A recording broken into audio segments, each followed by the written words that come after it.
इथल्या ब्राह्मण, भट, जोशी, उपाध्ये ही जी सर्व मंडळी आहे या लोकांच्या दास्यातून आपली मुक्तता करून घेण्यासाठी सत्यशोधक समाज हा स्थापन झालेला आहे.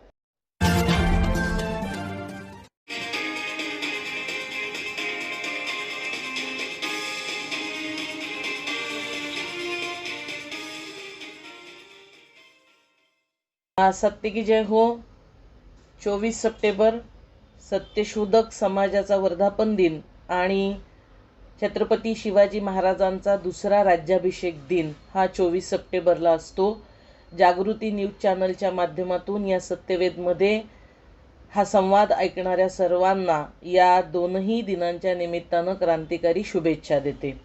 आज एका वेगळ्या पार्श्वभूमीवर, वेगळ्या राजकीय सामाजिक पार्श्वभूमीवर आपण सत्यशोधक समाजाचा वर्धापन दिन हा साजरा करतो आहोत. सत्यशोधक समाजाच्या स्थापनेला तब्बल 150 वर्ष ही पूर्ण होत आहेत.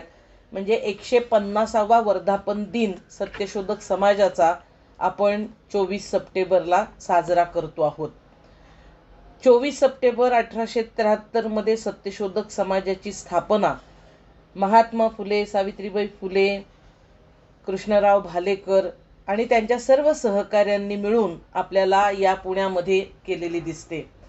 सत्यशोधक समाज हा निर्माण करण्यामागची एक वैचारिक भूमिका ही सत्यशोधक समाजाच्या स्थापनेमध्ये आपल्याला स्पष्ट करण्यात आलेली दिसते. सत्यशोधकांनी असा दावा केला की आपल्या देशामध्ये स्त्री शूद्रातिशूद्र हे नाडले जात आहेत, त्यांचं शोषण होत आहे, त्यांना दुय्यम दर्जाची वागणूक मिळते, त्यांना विषमतेचे अनुभव दैनंदिन जीवन जगत असताना येत आहेत आणि म्हणून हे सर्व विषमता, शोषण आणि दारिद्र्य हे आपल्याला दूर केलं पाहिजे. शूद्रातिशूद्र आणि स्त्रियांची याच्यातून मुक्तता करण्यासाठी सत्यशोधक समाज ही संस्था फुले आणि त्यांच्या सहकाऱ्यांनी आपल्याला सुरू केलेली दिसते. या समाजाचा उद्देश स्पष्ट करत असताना असं म्हटलं गेलं की इथल्या ब्राह्मण, भट, जोशी, उपाध्ये ही जी सर्व मंडळी आहे या लोकांच्या दास्यातून आपली मुक्तता करून घेण्यासाठी सत्यशोधक समाज हा स्थापन झालेला आहे. म्हणजे इथे सत्यशोधक समाज स्थापन होत असताना एतद्देशीय स्त्री पुरुषांचं शोषण करणाऱ्या व्यवस्था कोणत्या आहेत याच्यावर नेमकं भाष्य सत्यशोधकांनी आपल्याला केलेलं दिसतं.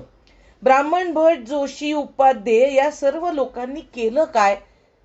सत्यशोधकांचा त्यांच्यावर एवढा रोष का होता?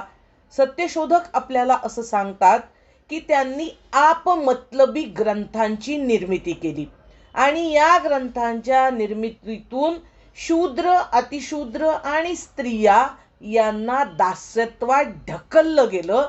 म्हणजे तुम्ही दास म्हणून जीवन जगलं पाहिजे, तुम्ही सन्मानानं जीवन जगता कामा नये याच्यासाठी वेगवेगळे ग्रंथ, श्रुती, स्मृती, पुराणं ही रचली गेली. हे वास्तव सत्यशोधक समाजानं 19व्या शतकात अधोरेखित केलं आणि आपल्या समाजाला ते समजावून द्यायला सुरुवात सत्यशोधक समाजाच्या झेंड्याखाली आपल्याला सुरू झालेली दिसते. हे जे समजून देणं आहे ते कसं समजावून द्यायचं आहे त्याची एक पद्धतीशास्त्र आपल्याला सत्यशोधकांनी सांगितलं. समाजाचं प्रबोधन करायचंय. ब्राह्मण, भट, जोशी, उपाध्ये हे शोषण यंत्रणेतले मुख्य घटक आहेत आणि म्हणून यास्तव या लोकांचा आपल्याला ती जे लूट करतायत ती आपल्या जनतेला समजून देण्याचं पद्धतीशास्त्र काय असेल? सत्यशोधकांनी सांगितलं सदुपदेश, सद उपदेश. आम्ही आमच्या जनतेला उपदेश करणार आहोत. हा उपदेश सत्यावर आधारित आणि तो सद म्हणजे चांगला उपदेश करणं हे सत्यशोधक चळवळीचं काम आहे. हे त्यांचं घोषवाक्य आहे, हे त्यांचं ब्रीदवाक्य आहे. असं स्थापना वर्षामध्येच आपल्याला सांगितलं केलेलं दिसतं. आणि हा सद उपदेश करायचा असेल तर त्याच्यासोबत विद्या म्हणजे ज्ञान बहुजन समाजाला दिलं पाहिजे. म्हणजे या समाजाचं प्रबोधन आम्ही सदोपदेशाने या पद्धतीशास्त्राने करणार आहोत आणि त्यासाठी ज्ञानाचं सार्वत्रिकरण, ज्ञान जे मुठभर वर्चस्ववादी जातींकडे, ब्राह्मण वर्णाकडे मर्यादित ठेवण्यात आलं, पुरुषांकडे मर्यादित ठेवण्यात आलं, ही ज्ञानावरची मक्तेदारी मोडण्याचं मोठं आव्हान सत्यशोधकांनी सुरुवातीच्याच काळात आपल्याला पेरलेलं दिसतं. म्हणजे धर्म हा धर्मातून होणारा संपूर्ण ब्राह्मणी व्यवहार आणि त्यातून होणारं शोषण हे आम्हाला दूर करायचंय आणि या शोषणाला, विषमतेला नकार देण्यासाठी, या देशातली जातीव्यवस्था, वर्णव्यवस्था नष्ट करण्यासाठी, या देशातल्या पुरोहित वर्चस्वाला गाडून टाकण्यासाठी सत्यशोधक समाजाची स्थापना 24 सप्टेंबर 1873 सालामध्ये आपल्याला झालेली दिसते. समाज स्थापन झाला. 19व्या शतकामध्ये असे वेगवेगळे समाज आपल्याला देशभर हे सुरू झालेले दिसतात. पुण्यामध्ये, मुंबईमध्ये प्रार्थना समाज हा त्यांचे मुद्दे घेऊन, त्यांची भूमिका घेऊन उभा राहिलेला होता. ब्राह्मो समाज आपल्याला उभा राहिलेला दिसतो. थिओसॉफिकल सोसायटी आपल्याला उभी राहिलेली दिसते. पण या प्रचलित सभा, सार्वजनिक सभा होती, या सभा असतील, या वेगवेगळ्या संघटना असतील, हे वेगवेगळे समाज असतील, यांचं काम कुठेतरी अपुरं आहे आणि ते स्त्री शूद्राती शूद्रांची मुक्ती करणारं संघटन करू शकत नाही. तो विचार त्यांच्याकडे नाही आणि म्हणून 1873 मध्ये स्वतंत्रपणे सत्यशोधक समाजाची स्थापना आपल्याला झालेली दिसते. सत्यशोधक समाज स्थापन होत असताना त्याचे सगळे पुढारी आपण पाहिले तर हे पुढारी बहुजन जातीतून, म्हणजे महात्मा फुल्यांच्या शब्दात शूद्र आणि अतिशूद्र या वर्णातून आपल्याला आलेले दिसतात. म्हणजे तिथे महात्मा फुले, सावित्रीबाई फुले, नारायण मेघाजी लोखंडे, कृष्णराव भालेकर यांच्यासारखी माळी शेतकरी जातीतून आलेली मंडळी सत्यशोधक समाजाचं नेतृत्व करत होती.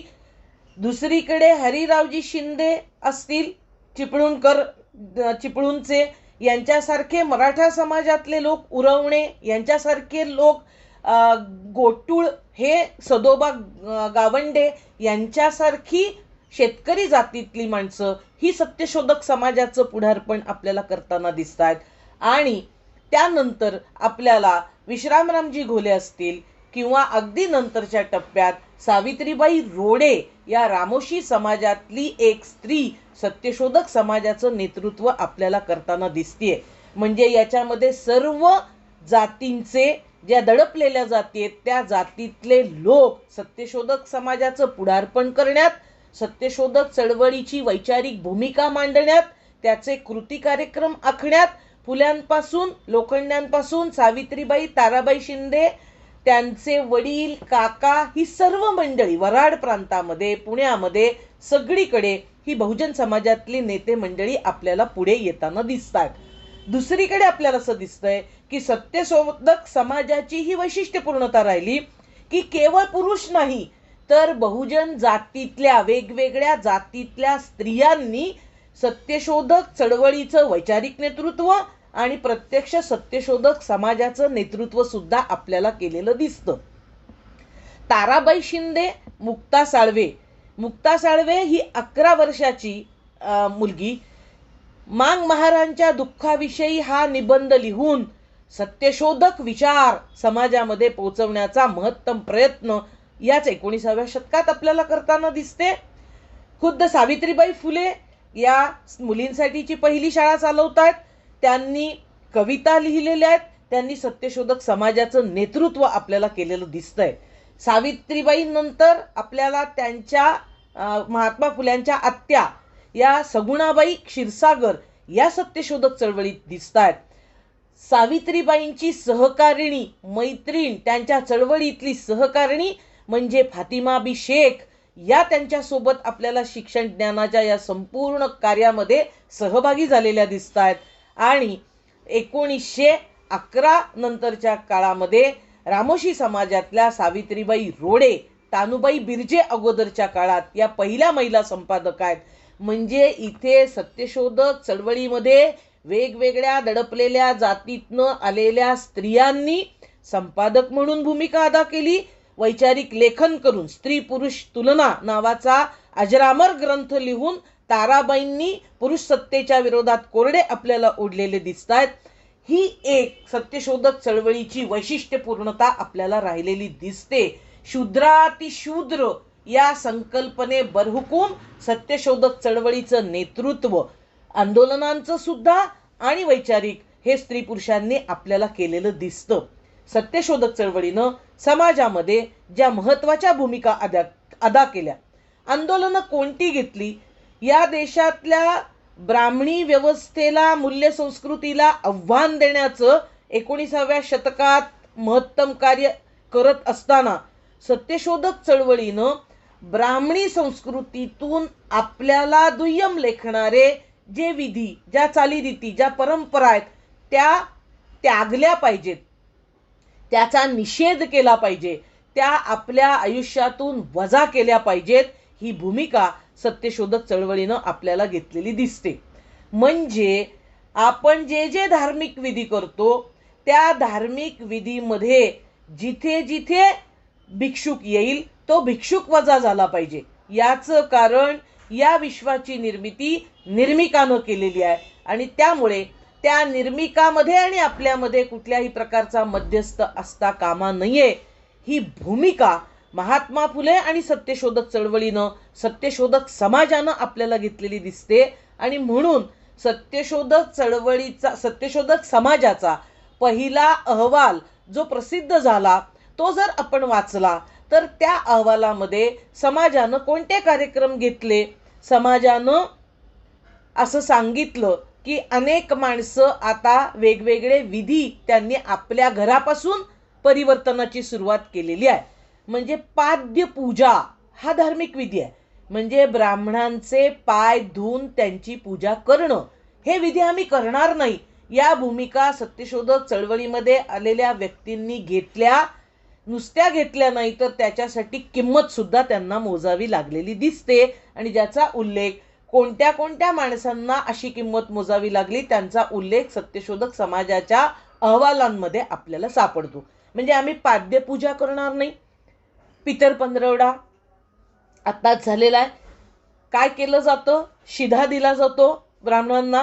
म्हणजे त्यांना सगळं गव्हाचं पीठ, ते लाल भोपळा आणि काय काय काय काय ते सुपामध्ये द्यायचं. कारण तुम्ही शिजवलेला अन्न ब्राह्मण खाणार नाही म्हणून त्याला कोरडं सगळं द्यायचं. आणि तो आपल्याला काहीतरी इथे एक अंगठी बांधतो आणि त्या ब्राह्मणाच्या आपण पाया पडायच्या. हा पितर पंधरवड्यामध्ये एक विधी म्हणून केला जातो. सत्यशोधक समाजाची चळवळ सुरू झाल्यानंतर जसं पाद्यपूजा आम्ही करणार नाही तसंच आम्ही शिधा वाटपाचं काम करणार नाही या पितर पंधरवड्यामध्ये ब्राह्मणांना. म्हणजे जिथे जिथे ब्राह्मण येतो आणि आमचं शोषण करतो, कुठलेही उत्पादक श्रम न करता आम्ही कष्टानं शेतीत राबून मिळवलेलं धान्य आमच्याकडून तो हिसकावून घेतो. या सगळ्या विधींच्या माध्यमातून हेच आमचं शोषण आहे हे आत्मभान देण्याचं महत्तम काम सत्यशोधक चळवळीनं आपल्याला केलेलं दिसतं. आणि म्हणून या सगळ्यामध्ये जिथे जिथे ब्राह्मण येऊन त्याची पूजा आणि त्याचं वर्चस्व निर्माण होईल आणि ते कायम समाजामध्ये राहील असे विधी सत्यशोधक समाजाने बंद करण्याची मोहीम आपल्याला घेतलेली दिसते. या व्यवस्थेमध्ये शोषक, विषमतावादी मूल्य संस्कृतीला नकार ही सत्यशोधकांची महत्तम भूमिका राहिलीच. पण केवळ नकार हे सत्यशोधक समाजाचं वैशिष्ट्य राहिलं नाही. सत्यशोधक समाजाचं त्याच्यासोबत आणखी एक महत्त्वाचं वैशिष्ट्य राहिलं की काय नको, काय आम्ही पाळणार, आम्ही पाद्यपूजा करणार नाही, आम्ही शिधा देणार नाही, आम्ही तो काय चातुर्मास करणार नाही. या गोष्टी सांगत असतानाच आमचा पर्याय काय आहे, म्हणजे एक पर्यायी सत्यशोधक संस्कृती निर्माणाचं कार्य सत्यशोधक समाजाच्या माध्यमातून आपल्याला उभं राहिलेलं दिसतं. आणि त्याच्यात सर्वात महत्त्वाची भूमिका घेतली गेली म्हणजे मध्यस्थ हटाव ही भूमिका घेत असताना सत्यशोधक संस्कृतीचा पुरस्कार करायचा असेल तर वैदिक पद्धतीनं आम्ही विवाह करणार नाही, कारण पुन्हा तिथे विवाह लावायला ब्राह्मण येणार आहे, संस्कृतमध्ये कशामध्ये तो मंत्र म्हणणार आहे जे आम्हाला कुठलेही कळणार नाहीयेत. आणि दुसरी गोष्ट, त्या सगळ्या विवाह विधीमध्ये पुराणोक्त संस्कार हे आपल्यावर केले जाणार आहेत, कारण आपण शूद्र आहोत. म्हणजे पुन्हा एकदा तुम्ही शूद्र ब्रह्माच्या पायातून निर्माण झालेले ही मूल्य ज्याच्या गोष्टीतून अधोरेखित होतात, पुनरुज्जीवित होतात, पुनरुत्पादित होतात, त्याला सत्यशोधकांनी ठाम नकार आपल्याला दिलेला दिसतो. मग वैदिक विवाहांना विरोध करायचा, आमच्यामध्ये ब्राह्मण हा विवाह लावायला नसेल असं जेव्हा भूमिका घेतली, कारण तो येऊन हे म्हणणार आहे आपल्याकडनं वदवून घेतो, मम भार्या समर्पयामी, म्हणजे आपण आपल्या भार्येचं समर्पण करायचंय, या पद्धतीचे आपल्या स्त्री पुरुषांचा अवमान होणारे, त्यांचं भौतिक बौद्धिक शोषण करणारे विधी आम्ही मान्य करणार नाही हे सत्यशोधक समाजाने सांगितलं. मग वैदिक विवाहांना पर्याय म्हणून सत्यशोधक समाजानं पुढाकार घेऊन सत्यशोधक विवाह पद्धत आपल्याला सांगितलेली दिसते. अत्यंत सोपी विवाह पद्धत, ज्याच्यात तुम्ही नवरा मुलगा नवरी मुलगी म्हणजे वधू आणि वर हे शपथबद्ध होणार आहेत. लग्न ही खाजगी गोष्ट नाही, ती एक सामाजिक गोष्ट आहे, हे आत्मभान आपल्याला सत्यशोधक विवाहाच्या निमित्तानं सत्यशोधक समाजानं दिलेलं दिसतं. आणि या विवाहामध्ये लग्न होणारा मुलगा आणि मुलगी हे सगळ्यांच्या देखत शपथबद्ध होत आहेत. आणि नवरा मुलगा ही शपथ घेतो की स्थापाया अधिकार मी झटत असे, म्हणजे स्त्रियांचे अधिकार स्थापन करण्यासाठी मी झटेन. म्हणजे स्त्री पुरुष समतेचे संस्कार, स्त्री पुरुष समतेचा विचार आपल्या व्यक्तिगत आयुष्यामध्ये आपण केला पाहिजे. आणि त्यासाठी एक समतावादी विवाह पद्धत म्हणून सत्यशोधक पद्धतीचा पुरस्कार सत्यशोधक समाजाच्या नेतृत्वाखाली आपल्याला झालेला दिसतो. आणि 25 डिसेंबर 1873 मध्ये सावित्रीबाई फुल्यांनी पहिला सत्यशोधक विवाह हा त्यांच्या राहत्या घराच्या समोर आपल्याला लावलेला दिसतो. म्हणजे इथे लग्न, सत्यशोधक लग्न हे समाजातला कुठलाही पुरुष किंवा स्त्री लावू शकते. म्हणजे इथला जो ब्राह्मण वर्चस्ववाद आहे, विवाह संस्थेच्या निमित्तानं टिकून ठेवलेला, विवाह रीतींमध्ये टिकून ठेवलेला, तो काढण्याचा प्रयत्न, तो दूर करण्याचा प्रयत्न आणि एक समतावादी संस्कृतीची, एक सत्यशोधक संस्कृतीचं निर्माण करण्याचं कार्य आपल्याला सत्यशोधक समाजानं हाती हे घेतलेलं दिसतं. तिसरीकडे सत्यशोधक समाज याच्या निमित्तानं जे संपूर्ण कार्य आपल्याला पुढे आलेलं दिसतं ते शेती आणि शिक्षण या दोन प्रश्नांच्या संदर्भात पुढे आलेलं आहे. कारण सत्यशोधक समाजाच्या दुसऱ्या अधिवेशनाची आणि तिसऱ्या अधिवेशनाची हकीकत आपण वाचली. म्हणजे पहिल्या अधिवेशनाच्या रिपोर्टमध्ये फक्त सेक्रेटरी पद आपल्याला दिसतं आणि सरचिटणीस म्हणून नारायण तुकाराम नगरकर यांचं नाव त्या रिपोर्टवर आपल्याला छापलेलं दिसतं. पण जेव्हा डॉक्टर विश्रामरामजी घोले पुण्यात आले आणि ते समाजाच्या कामात 1874-1875 या काळामध्ये ते सहभागी झाले आणि 75 सालामध्ये सत्यशोधक समाजाचे पहिले अध्यक्ष म्हणून त्यांची निवड आपल्याला झालेली दिसते. म्हणजे आता एक उच्च शिक्षित बहुजन समाजातला ज्ञानग्रहण केलेला आणि समाज परिवर्तनाची भूमिका घेणारा जो बुद्धिजीवी वर्ग होता तो सत्यशोधक समाजाला जोडला गेलेला आपल्याला दिसतो. आणि त्याच्यातून एक मोठा बदल हा 19व्या शतकात झाला. जे कॉन्ट्रॅक्टर होते हरिरावजी चिपळूणकर आणि त्यांच्यासारखे, ते तिथे सहभागी झाले सत्यशोधक चळवळीमध्ये आणि त्याचा परिणाम सत्यशोधक समाजाच्या कार्यामध्ये जे सनातनी माणसं बाधा आणत होते ती बाधा आणण्याला एक चाप बसला. याचं कारण सत्यशोधक समाजामध्ये आता सर्व प्रकारची माणसं ही सहभागी झालेली आहेत आणि समाजातले प्रतिष्ठित माणसं याच्यात आहेत. त्यामुळे सत्यशोधक समाजाच्या बद्दलचा जो द्वेष होता, व्यक्तिगत द्वेष केला जात होता, त्याच्यामध्ये आपल्याला थोडी कमी ही निर्माण झाली, ती कमी द्वेष ते करायला लागले असं दिसतंय.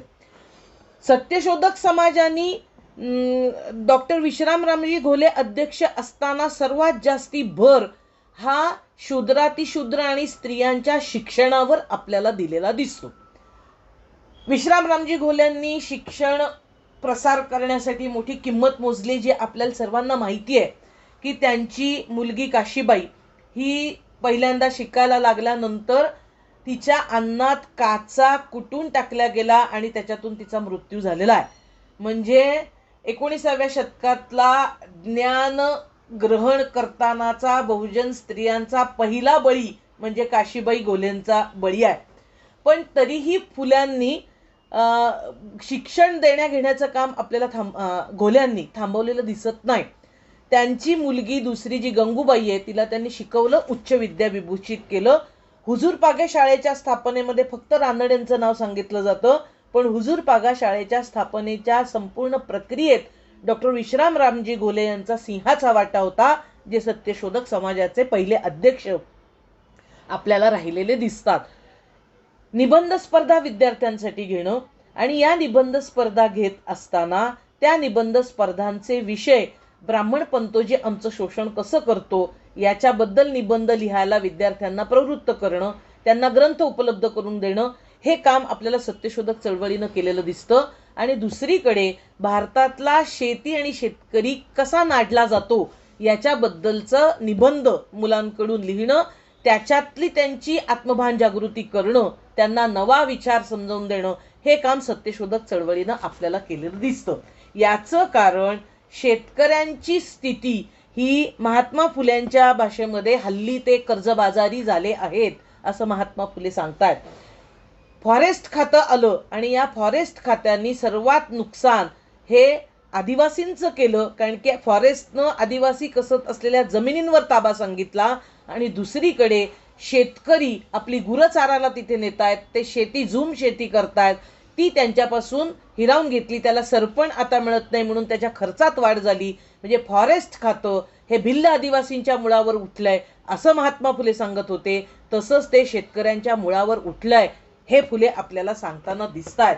म्हणजे शेती आणि शेतकरी प्रश्नाकडे ब्राह्मणी पद्धतीनं न पाहता, शेतकरी कष्टच करत नाही म्हणून त्याला कुठल्याही प्रकारचा भरघोस मोबदला मिळत नाही, ही उच्च जातवर्गीय समर्थक थिअरी ही सत्यशोधकांनी आपल्याला नाकारलेली दिसते. शेतकरी कष्टाळू असतो. बहुमध्यम जातीतले सर्व लोक हे शेती कशी प्रामाणिकपणे कसतात याच्याबद्दल फुले आणि त्यांचे सहकारी भालेकर हे आपल्याला सातत्यानं लिहिताना दिसतात. शेतकऱ्याचा पुतळा हा भालेकरांनी याच भूमिकेतनं आपल्याला सामाजिक परिषदेच्या अधिवेशनाच्या समोर उभा केलेला दिसतोय. शेतकऱ्याची बाजू घेणारं संपूर्ण आंदोलन सत्यशोधकांनी त्या काळामध्ये केलं. तिसरी गोष्ट, सत्यशोधक चळवळीनं ज्ञानाचं अब्राह्मणीकरण म्हणजे ज्ञान विशिष्ट जातीतल्या पुरुषांची मक्तेदारी असता कामा नये, ज्ञान समाजातल्या सर्व घटकांना मिळालं पाहिजे. याच्यासाठी सावित्रीबाईंनी तर अंगावर दगड आणि शेणाचा मारा पण झेललेला आहे. भालेकरांनी सुशिक्षण गृह आपल्याला स्थापन केलेलं दिसतंय. महात्मा फुले आणि सत्यशोधकांनी अनेक शाळा आपल्याला याच्यासाठी निर्माण केलेल्या दिसत आहेत. आणि दुसरीकडे नुसत्या शाळा नाही, या शाळांमध्ये मुलांना काय शिकवलं जावं, त्याच्यातून सत्य संस्कार त्यांच्यावर कसे होतील ही काळजी म्हणजे पर्यायी अभ्यासक्रम आहेत. ते वेदांचे अभ्यासक्रम पठणाचे पारंपरिक वर्णाश्रम धर्मातल्या शिक्षणामध्ये होते, ते सत्यशोधकांनी नाकारले. त्या वेद म्हणजे भेद असं महात्मा फुले म्हणतात, म्हणून त्या पद्धतीचं शिक्षण नाही. मग शिक्षण कसं, तर आकडेमोड आली पाहिजे, लिहिता वाचता आलं पाहिजे आणि इतिहासाचं भान आपल्या समाजाला आलं पाहिजे. हा पर्यायी अभ्यासक्रम आणि शेतीचं शिक्षण हे मुलांना दिलं पाहिजे, हा सत्यशोधकांनी सातत्यानं आग्रह आपल्याला धरलेला दिसतो. शेतीच्या प्रश्नावरची पुस्तकं, सभा विश्रामरामजी घोलेंनीही स्वतंत्रपणे आपल्याला घेतलेल्या दिसतात. आणि आधुनिक तंत्र, शेती, पर्जन्यमान, रासायनिक खतं या सगळ्यांचा अत्यंत तपशिलात विचार डॉक्टर असणाऱ्या विश्रामरामजी घोले हे सुद्धा आपल्याला करताना दिसतात. हे सर्व सविस्तर सांगण्याचं मुख्य कारण सत्यशोधक समाजाचा 150वा वर्धापन दिन आपण 2022 मध्ये साजरा करतो आहोत. आणि हा करत असताना आज आपल्या पुढे मोठी आव्हानं आवासून उभी आहेत. सत्यशोधक समाजाचा 150 वर्षामध्ये हा संपूर्ण इतिहास अलीकडे पुसून टाकण्याचा, काळाच्या पटलाच्या मागे दडवण्याचा इथल्या सनातनी शक्तींनी मोठ्या प्रमाणावर प्रयत्न केलेला आपल्याला दिसतो. असं नाही झालं की महात्मा फुल्यांच्या अंगावर तेव्हा मारेकरी टाकले गेले. म्हणजे महात्मा फुल्यांचा विचार थांबवण्यासाठी त्यांना मारण्याच्या सुपाऱ्या देण्यापासून ही प्रक्रिया सुरू झाली. पण त्यानंतर सुद्धा हा सत्यशोधक विचार दडपण्याचे, तो मागे टाकण्याचे, संपली संपली संपली सत्यशोधक चळवळ संपली, अरे तिचं रूपांतर ब्राह्मणेतर चळवळीत झालं, असे अभ्यासकीय चलाख्या सुद्धा करण्यात मोठे मोठे लोक आपल्याला गुंतलेले दिसतात. महत्वाचा प्रश्न हा आहे की सत्यशोधक समाज याची संरचना, अध्यक्ष सेक्रेटरी हे काही काळ नसतील, पण सत्यशोधक समाजाने जे कार्य केलं ते अनेक वर्ष आपल्याला समाजावर त्याचा प्रभाव हा राहिलेला दिसतो. आणि म्हणूनच केशवराव विचारे असतील, ज्योतिबा फाळके असतील, म्हणजे अशी अशी दिग्गज मंडळी पश्चिम महाराष्ट्रातली, म्हणजे जे तथाकथित सरंजामी मराठा समाजातनं आलेले होते, पण तरीही सत्यशोधक चळवळीचा विचार सांगण्यासाठी गळ्यात ढोलकी अडकवून सत्यशोधक जलसे केलेली माणसं आपल्याला फुल्यांच्या नंतरच्या काळात सुद्धा दिसतात. आज मोठी आव्हानं आपल्यापुढे उभी राहिलेली आहेत. सत्यशोधक चळवळीचा हा इतिहास दडवताना अलीकडे सनातनवाल्यांनी आणखीन एक प्रयोग केला. कोकणामध्ये एक पेटीमध्ये महात्मा फुल्यांचे ग्रंथ भरण्यात आले आणि त्या पेटीतून घाण घाण आवाज येतात, म्हणजे ते ग्रंथ शिव्या ओकणारे आहेत, ते ग्रंथ चुकीचे आहेत, हे सांगण्याचा प्रयत्न त्यांनी सातत्याने केला. बेहेरे आणि गांगल यांनी महात्मा फुल्यांचा शुद्धलेखन पुन्हा एकदा चिपळूणकरांनी काढायचं आणि एकदा पुन्हा बेहेरे गांगल यांनी महात्मा फुल्यांच्या बद्दल अत्यंत विकृत लिखाण आपल्याला केलेलं दिसतं. म्हणजे सातत्यानं जर तुमचं म्हणणं असं आहे की सत्यशोधक चळवळ संपली आहे, मग ही गरज का पडते की महात्मा फुल्यांना तेव्हा मारेकरी पाठवायचे, आता त्यांचं साहित्य पेटीत घालायचं आणि ह्याच्यातून काहीतरी विपरीत आवाज येतात म्हणायचे, किंवा बेहेरे गांगल प्रवृत्ती निर्माण होतात आणि फुल्यांच्या संपूर्ण ह्याच्यातनं दुर्गंधी काय येते हे सांगत राहतात. मला असं वाटतं की हीच फुलेवादाची ताकद आहे की त्या सत्यशोधक विचारांचं बळ आजही समतावादासाठी झुंजणाऱ्या, लढणाऱ्या कार्यकर्त्यांना, अभ्यासकांना सत्यशोधक चळवळ प्रेरणा देते. आणि म्हणून मला असं वाटतं की सत्यशोधक चळवळ संपली ही हकाटी म्हणजे ब्राह्मणवादाचंच एक पिल्लू आहे. त्यांच्या अपप्रचाराला आपल्यासारख्या लोकांनी बळी पडता कामा नये. सत्यशोधक चळवळ आणि नंतर बाबासाहेब आंबेडकरांच्या नेतृत्वाखाली आणि या दोन्हींच्या दरम्यान छत्रपती शाहूंच्या नेतृत्वाखाली झालेली चळवळ ही कधीही संपू शकत नाही. तिची आवश्यकता केव्हा राहणार नाही, जेव्हा या देशामध्ये जाती व्यवस्था संपेल, वर्गव्यवस्था संपेल, स्त्री दास्य संपलेलं असेल, तेव्हा फुले आणि आंबेडकर यांचा विचारच जगणारी माणसं निर्माण झालेली असतील. त्यामुळे या इझमचं महत्त्व हे आहे, असा समाज निर्माण करणं हे त्यांचं उद्दिष्ट होतं. म्हणून हे इझम, ही फिलॉसॉफी न संपणारी आहे. फुले शाहू आंबेडकरांचा विचार जोपर्यंत या देशात शोषण अस्तित्वात आहे तोपर्यंत त्याचं महत्त्व हे आम्हाला कुठल्याही ग्रंथापेक्षा महत्त्वाचं निश्चितपणे राहणार आहे. काळ मोठा कठीण आहे. आपण वैदिक धर्मातल्या विवाहांना नकार देणाऱ्या सत्यशोधक समाजाचा विचार करतोय. आज विवाहांबाबत काय होतंय? आज पुन्हा एकदा ही चर्चा होतीये की प्रेमविवाह आहेत, आंतरधर्मीय विवाह आहेत, तर त्याच्यात लव जिहाद आहे. म्हणजे एक मुलगा, एक मुलगी, एक स्त्री, एक पुरुष नितळ भावानं, खऱ्या मनानं प्रेम करू शकत नाहीत. इतका अविश्वास प्रेम या संकल्पनेबद्दलच आज निर्माण केला जातोय. आणि स्त्री पुरुषांच्या सहजीवनावर आधारित समाज निर्माण करण्याचं स्वप्न सत्यशोधकांनी आपल्याला दाखवलेलं आहे. आज खाजगी विधेयक, सरकारी विधेयक लव जिहादची आणायची चालली आहेत. आंतरधर्मीय विवाहांना बंदीची विधेयक आणण्याचे प्रयत्न केले जात आहेत. मला वाटतं सत्यशोधक समाजाचा 150वा वर्धापन दिन साजरा करत असताना, त्याच्या शुभेच्छा आपण एकमेकांना देत असताना आपल्या सर्वांची ही जबाबदारी आहे की जी लोक अशी भाषा करतील त्यांना सडेतोड वैचारिक उत्तर आपण दिलंच पाहिजे. आणि महात्मा फुल्यांनी सांगितलेल्या पर्यायापासून अनेक वेगवेगळे पर्याय आहेत. गांधी विवाह आहे, कम्युनिस्ट पक्षामध्ये लाल फीत घालून विवाह करण्याचे प्रकार आहेत. हे सर्व विवाहांचे प्रकार उपलब्ध आहेत. कोणत्याही मार्गानं आपण विषमतावादी विवाह प्रकार नाकारायचे असतील तर या मार्गानं गेलं पाहिजे. याचा प्रचार प्रसार आपल्याला सत्यशोधक समाजाच्या या 150 वर्षाच्या निमित्तानं पुन्हा एकदा जोमानं करावा लागेल. आज ऑनर किलिंग भंकस शब्द आहे, फुल्यांच्या भाषेत भंगड शब्द आहे.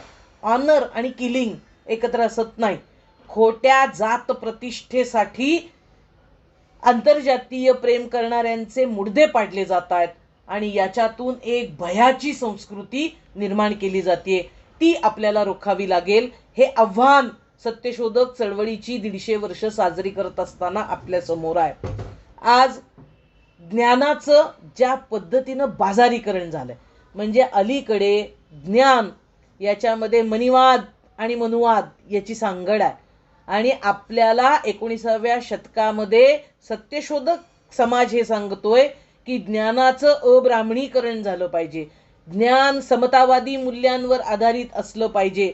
मांग असा, महार असा, माळी असा, कोळी असा, कोष्टी असा, मराठा असा, ब्राह्मण असा, स्त्री असा, पुरुष असा, मुस्लिम असा, ख्रिस्ती असा, सर्वांना ज्ञान घेण्याचा समान अधिकार आहे. याची चळवळ सत्यशोधक समाजानं निर्माण केली.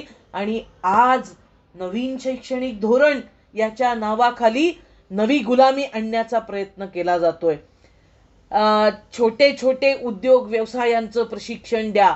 म्हणजे आम्ही परिभाषा करतोय ज्ञानामधल्या, आम्हाला तत्वज्ञान शिकायचंय, आम्हाला सिद्धांत शिकायचे आणि त्यांनी त्यांचं वर्चस्व निर्माण करण्यासाठी ज्ञानाच्या आधारे ज्या संकल्पना, जे विचारव्यूह निर्माण केलेत ते आम्हाला फोडायचेत असे आमचे महामानवही म्हणाले आणि आम्ही त्यांच्या मार्गाने चाललेली लोक आहोत. बाबासाहेब आंबेडकरांनी ज्ञानाच्या क्षेत्रामध्ये मोठं आव्हान म्हणून तर यांना निर्माण केलेलं होतं. परंतु आज तुम्ही फिलॉसॉफी शिकू नका, तुम्ही सिद्धांत बाजूला ठेवा, मूल्यबिल्य शिक्षणात आणायची नाहीत आणि काय शिका, फिटर काम करा.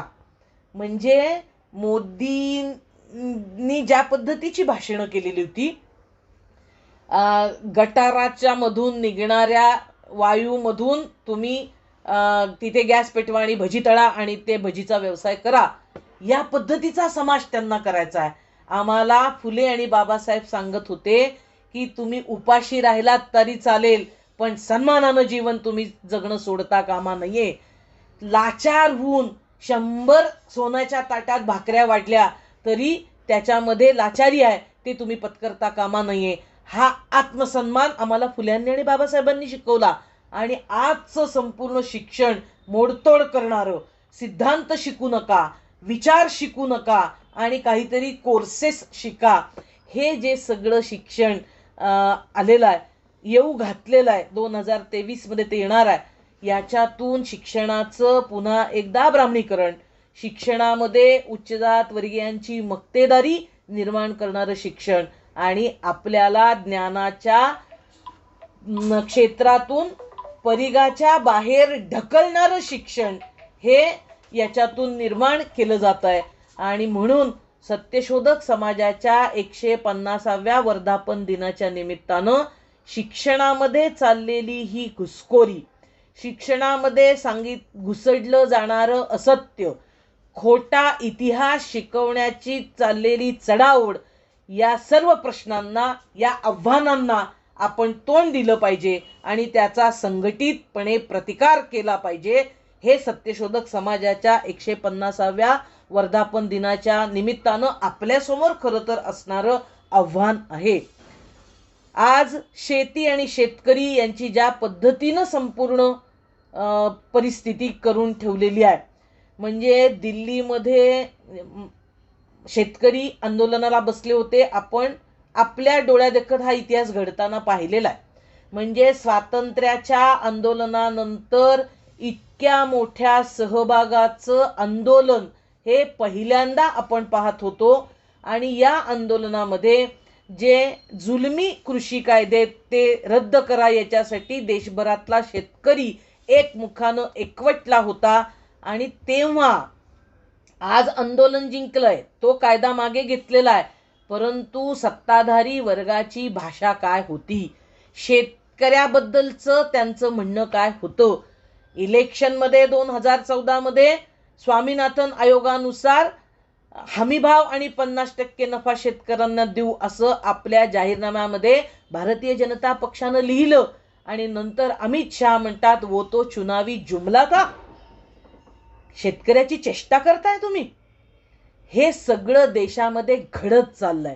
शेती आणि शेतकरी यांना नेस्तनाभूत करणं. 3 कृषी कायदे जे जुलमी आणलेले होते ते अदानी अंबानी यांचं उखळ पांढरं करणारे, त्यांची धान्यागरं ही तयार झालेली होती, काय होणार आहे त्यांना आधी माहिती आहे. आणि शेतकऱ्याकडनं संपूर्ण विक्री व्यवस्थेवरचं नियंत्रण काढून घेऊन त्याला भिके कंगाल करून अदानी अंबानींचं उखळ पांढरं करणारी शेतीची धोरणं आपल्या देशामध्ये आखली जात असताना आपल्याला सत्यशोधक समाजाकडे पुन्हा एकदा शेती आणि शेतकरी प्रश्नावर वळलं पाहिजे. शेती आणि शेतकरी या प्रश्नाच्या संदर्भात एक मूलभूत चिंतनाची सुरुवात ही महात्मा फुले भालेकर यांच्या निमित्तानं 19व्या शतकात झालेली होती. आपल्याला 21व्या शतकामध्ये हाच सत्यशोधक दृष्टिकोन घेऊन शेतकऱ्यांचे प्रश्न नव्यानं मांडले पाहिजेत, त्याच्यासाठी संघर्ष केला पाहिजेत. जे जे दडपलेले आहेत त्यांच्या बाजूनं आम्ही उभे राहणार आहोत हे आपल्याला म्हणावं लागेल. शेवटचा मुद्दा अर्थातच आरक्षणाचा. आरक्षणाच्या धोरण जे आहे त्याच्या मागे एक तत्वज्ञान उभं आहे, एक तत्व उभं आहे. आणि या आरक्षणाच्या तत्वाची बीज ही महात्मा फुल्यांच्या विचारात आपल्याला सापडतात. महात्मा फुल्यांनी शिक्षणामध्ये, नोकऱ्यांमध्ये स्त्री शूद्राती शूद्रांना आरक्षण दिलं गेलं पाहिजे. आपापल्या जातीतले पंतोजी म्हणजे प्रबोधक निर्माण झाले पाहिजेत, ही भूमिका महात्मा फुल्यांनी घेतली. छत्रपती शाहू महाराजांनी आपल्या करवीर संस्थांमध्ये 50% आरक्षण हे ब्राह्मणेतरांसाठी राखीव ठेवलेलं आपल्याला दिसतंय. आणि भारतरत्न डॉक्टर बाबासाहेब आंबेडकरांनी संविधानात्मक तरतूद करून आपल्याला आरक्षण हे दिलेलं दिसतंय.